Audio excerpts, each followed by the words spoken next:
parole est l'esprit. Partout, même chez les animistes. Quand les animistes veulent déployer l'esprit, ils font du B, c'est ça. Donc, ils font des transactions par le B, par la parole. Parce que B, c'est ça, incantation. Ça veut dire ce qu'on vend par la parole et ce qu'on achète par la parole. C'est l'opération d'acheter et de vendre par le seul pouvoir de la parole. B, c'est l'esprit. L'esprit, c'est B.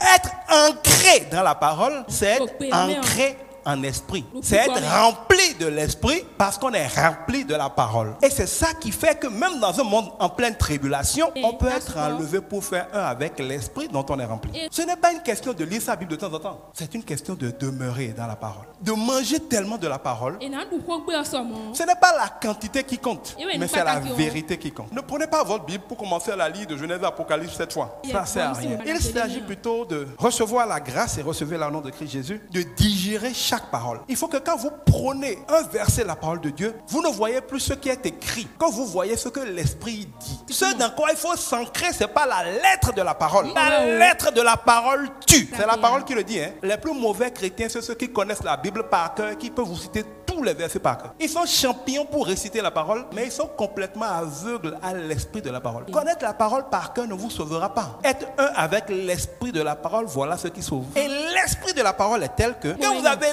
l'esprit de la parole, vous avez toute la parole. Vous savez, quand vous n'êtes pas chrétien, quand vous n'êtes pas né de nouveau, même si on vous parle de la Bible et ça vous plaît et vous l'ouvrez, vous n'y comprenez rien. Vous ne pouvez pas lire une page sans vous endormir, sans avoir le mot. Quoi que vous fassiez. Pourquoi? Mais le jour où vous êtes vraiment né de nouveau, où l'esprit de Dieu a fait mourir l'esprit du monde qui était en vous, et que l'esprit qui est en vous, c'est l'esprit de Dieu, vous ouvrez la même parole de Dieu et chaque mot vous parle. Le Seigneur me dit qu'en fait, l'homme est ainsi conçu qu'il ne voit rien d'autre que ce qu'il sait et a. Vous savez, nous ne voyons que ce que nous connaissons. Nous n'entendons que ce que nous connaissons. L'homme ne voit pas les choses parce qu'elles sont. Il les voit parce qu'il les connaît. Donc, ce n'est pas parce qu'il y a un test qu'on a ce que dit le test. On a ce que dit le test parce que le test n'est pour nous que la redécouverte ou la rencontre, la reconnaissance de ce qu'on a déjà pris le temps de connaître. C'est-à-dire que celui qui ne passe pas du temps à apprendre une langue ne va jamais lire et jouir de beaux romans, de belles histoires, de belles révélations dans cette langue-là. Il en est ainsi avec la parole de Dieu. Celui qui n'a pas pris la peine de connaître l'esprit de Dieu, qui n'a pas été entraîné à faire un avec l'esprit de Dieu, même quand tu ouvres toute la parole de Dieu qui est l'esprit de Dieu devant lui, c'est comme si tu ouvres un livre à un illettré.